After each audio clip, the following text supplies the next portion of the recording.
A vegetable grower in Victoria's northwest fears water buybacks could bring his operation to its knees. James Kelly has been struggling with low supermarket prices for quality crops. He says if more water is taken out of the irrigation system, prices on the shelves will only rise. Touring the Kelly brothers' shed, there's a sense their business model is at risk of rotting. Normally we're processing onions all day, but the price we're receiving is not worth even putting them through the machine. So does it feel sad that you're not running like you used to in here? It is, yeah. I used to employ 50 to 60 people through here, and as you say, there's no one here. A sad sight in what should be a hub for local produce. We probably need $1.50 a kilo to be viable, but at the moment we can't even get 40 cents a kilo. So and when you see the supermarket's got them on sale at $3 a kilo, and we can't get 40 cents, it's just not worth doing it. Down the dusty tracks is one of James Kelly's pumps to irrigate water from the Murray River. At the moment we're doing 2 or 3 hours a day, that's it. So there is nothing, our paddock is empty. So. Mr Kelly says uncertainty over long-term water supply is being compounded by supermarket pressures. The price we receive off supermarkets is not enough to harvest.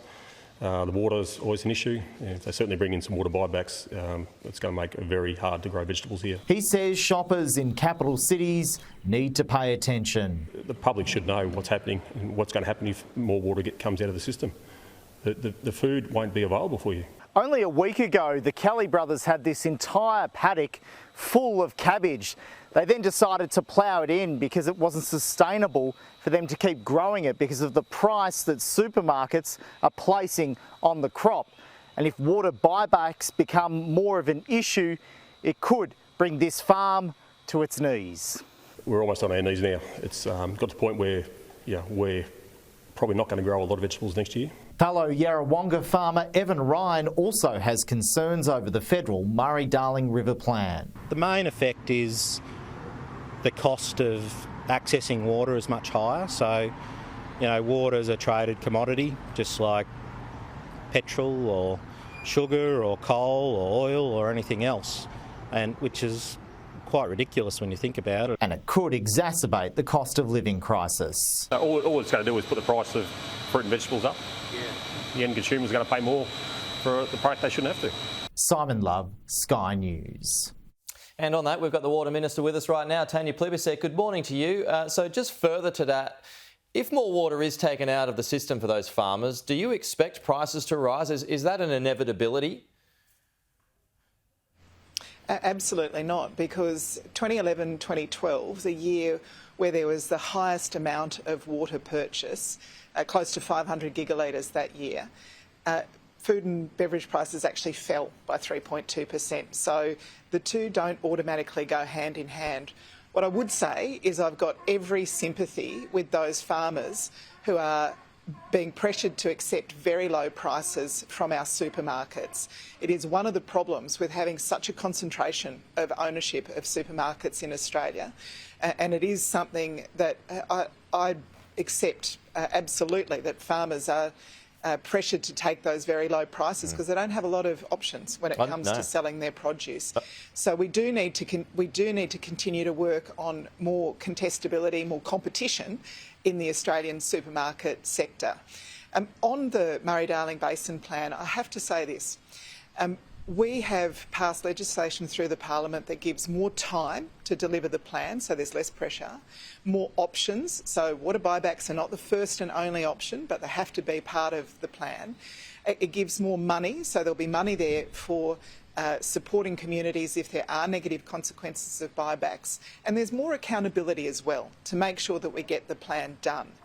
I know that regional communities are concerned. We've had more than 700 consultations with regional communities, just working with them to make sure that we do this in the most sensitive way. But it doesn't make any sense that you can buy water if you're a Canadian Public Service Pension Fund, you can buy water if you're a Chinese agricultural company, but you can't buy water if you're the Australian government to protect the Australian environment. We know the next drought's just around the corner. If we don't protect the environment now, we'll see the same sort of massive fish kills, we'll see 100-year-old trees dying, and we'll see communities with dry riverbeds at their heart for more than a year at a time, like we did during the last drought. We have to take action now. OK, a few topics for us to get through this morning. Tanya, I do want to move on. This, I recognise, is probably a question for the Defence Minister, but I want to ask you anyway. China has overnight celebrated our decision not to join the Americans in helping to protect trade in the Red Sea or trade routes, which kind of makes it look like it was done to appease China. But we are the recipient of traffic that comes through the Red Sea, so don't we have a duty to join the Americans in that effort? Well, we have had operations in that area for decades, and as the Defence Minister has very clearly said, we'll consider this request in the same way as we consider other requests. We're working very hard on freedom of navigation operations in our own region, and we'll always continue to have a close partnership with the United States, particularly as we see these attacks in the Red Sea increase. That is something that we're looking at. There is a list of government big spenders that's been released this morning. Tanya, your name has popped up on a few occasions. There you are. Are your expenses as low as can be?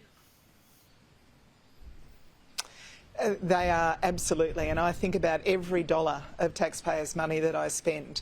Simple fact is, my electorate is the central business district of Sydney and the inner suburbs, so I don't think it's any surprise that my rent is a bit higher than it would be if I was in a regional community. And as Environment Minister, I'm required to travel to some of the most remote locations in Australia.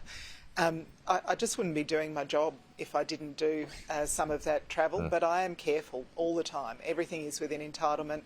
I think part of the problem is if we were only in Canberra, if federal members of parliament never left Canberra, there'd be a different complaint that people were making.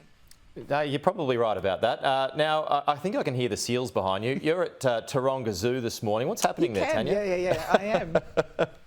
Yeah, oh, well, I love visiting Taronga because they do such amazing conservation work, and I'm here with the New South Wales Environment Minister, Penny Sharp. We're announcing our latest crackdown on one of the most underreported crimes that I think many Australians wouldn't even be aware of. The fourth largest international organised crime area is the trafficking of wild animals. And we know in Australia, many of our threatened species are actually at risk from trafficking. So since coming to government, we've put 2 new teams on the job.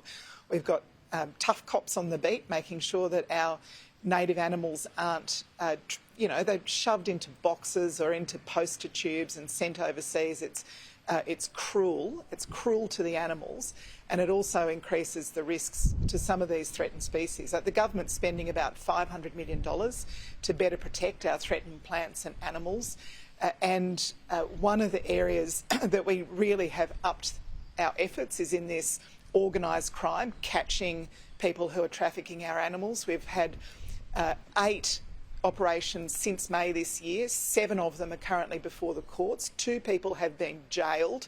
Thankfully, they've been jailed. I'd like to throw the book at them. We're also today announcing the results of 1 round of threatened species funding, 65 projects for animals like the hairy-nosed northern wombat and the handfish, and a whole range of other creatures have got funding to better protect them. And I'm opening a new funding round that is going to go into new and innovative approaches to protect threatened animals, things like new vaccines, new machines, like the ones that we're inspecting today, that can better pick up threatened animals through the post system. Tanya Plibersek, that announcement coming up now, actually. I know you've got to race off to that, but thanks for all your appearances on the program this year. I hope you and the family have a great Christmas and New Year, and I'll see you in the new year.